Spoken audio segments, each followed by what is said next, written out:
नमस्कार. ओम प्रतिष्ठान विद्यादान योजनेमध्ये आज अजून एका लाभार्थीनीचा अर्ज दाखल झालेला आहे आणि आज आपण तिची परिस्थिती जाणून घेण्यासाठी ही मुलाखत घेत आहोत. सर्वप्रथम तुझं या मुलाखतीमध्ये स्वागत. मला तुझ्या घरची परिस्थिती काय आहे याच्याबद्दल थोडक्यात माहिती कळू शकेल? माझ्या घरामध्ये एकूण 6 मेंबर्स आहेत.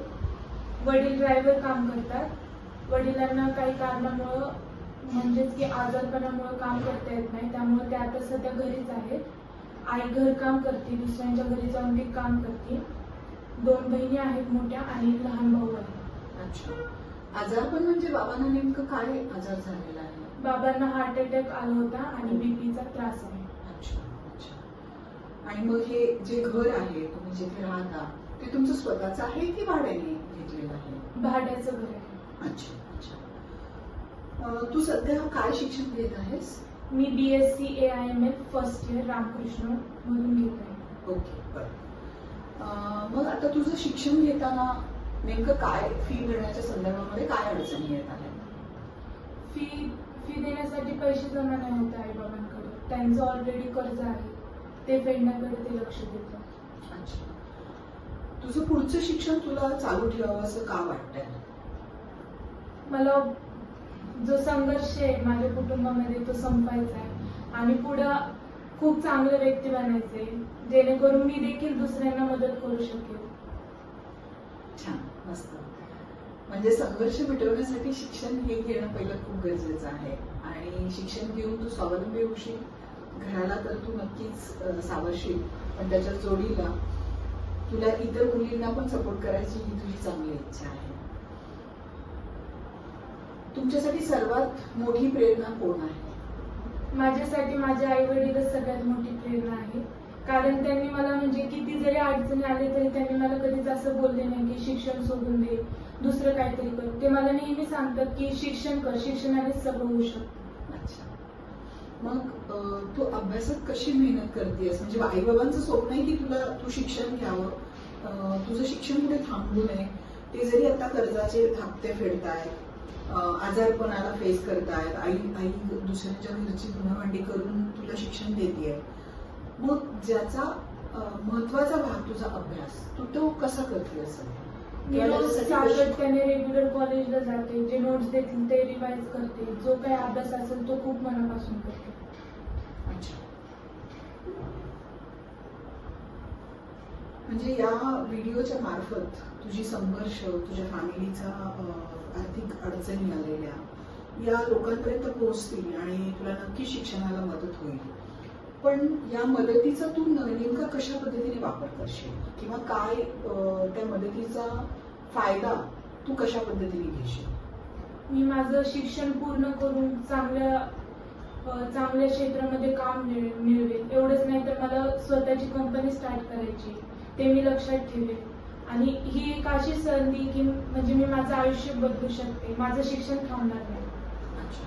म्हणजे स्वप्न मोठी आहे तुझी, तुला तुझी कंपनी सुरू करायची आहे.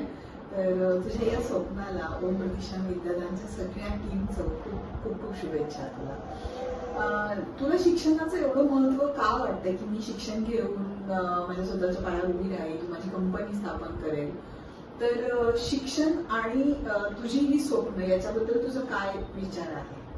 नेहमी म्हटलं जातं की शिक्षण हे वाघिणीचं दूध आहे आणि जे लोक मोठे झाले त्यांनी शिक्षणाच्या बळावर त्यांचं सगळं अस्तित्व, त्यांचं साम्राज्य निर्माण केलं. तसंच शिक्षणाने आपण सगळं जग बदलू शकतो असं मला वाटतं. वा, क्या बात आहे, ग्रेट. शिक्षण खरंच वाघिणीचं दूध आहे आणि तू त्या शिक्षणापासून कधीही वंचित होऊ नये आणि खरंच तू तुझं स्वप्न पूर्ण करावंस.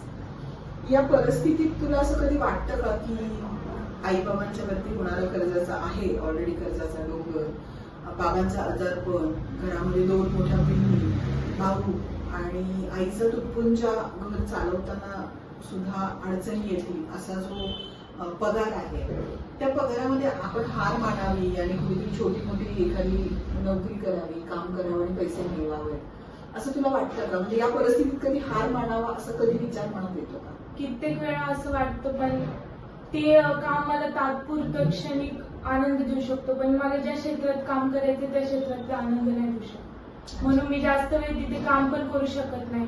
मला कमी पैसे येऊ शकतात, पण मला चांगलं काम करायचं, चांगल्या क्षेत्रात माझ्या आवडीचं काम करायचं. अच्छा. तर आता तुझी फीस एकूण किती आहे आणि कुठल्या वर्षाला तू आहेस? माझी 60,000 फीज आहे आणि माझं अकॅडमिक इयर संपत आले, पण मी फीज पे नाही केली. अच्छा. तर या व्हिडिओच्या मार्फत तू काय सांगशील? मला माझी परिस्थिती बदलण्याची एक संधी आणि माझे स्वप्न पूर्ण करण्याची एक संधी आहे. आणि जे डोनर्स आहेत त्यांनी मला माझी फी भरण्यासाठी मदत करावी. धन्यवाद. समाजामध्ये अशा खूप साऱ्या मुली आहेत की ज्या अतिशय गुणवंत आहेत, हुशार आहेत, मोठी स्वप्न पण बाळगत आहेत, पण केवळ घरातल्या आर्थिक परिस्थितीमुळे त्यांची शिक्षणाची स्वप्न थांबत आहेत. या व्हिडिओच्या माध्यमातून CSR पार्टनर, डोनर्स यांना सर्वांना मी नम्र विनंती करते की या मुलींची स्वप्न पूर्ण करण्यासाठी आपण एकत्र येऊयात आणि या मुलींच्या शिक्षणाला खारीचा वाटा उचलून त्यांच्या शिक्षणाची स्वप्न पूर्ण करूयात. धन्यवाद.